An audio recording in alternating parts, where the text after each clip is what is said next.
एक गरीब मुलगा दुपारच्या उन्हात फुले विकत होता. लोक मोलभाव करीत होते. एका सज्जन व्यक्तीचं लक्ष त्या मुलाच्या पायाकडे गेले. त्याला खूप दुःख वाटले.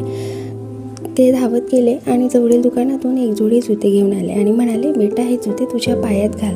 मुलाने ते जुते पटकन आपल्या पायात घातले. तो खूप खुश झाला आणि म्हणाला, तुम्ही देव आहात ना? तो माणूस थोडासा घाबरला आणि म्हणाला, नाही नाही बेटा, मी देव नाही. त्यावर तो मुलगा म्हणाला, मग नक्कीच तुम्ही देवाचे मित्र असणार, कारण मी कालच देवाला प्रार्थना केली होती की देवा, भर उन्हात माझे पाय खूप भाजतात, माझ्यासाठी जुते पाठवा.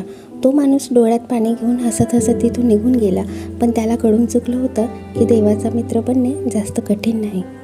निसर्गाने दोन मार्ग बनवलेत, एक तर देऊन जा किंवा सोडून जा, कारण सोबत घेऊन जाण्यासाठी काहीच व्यवस्था नाही.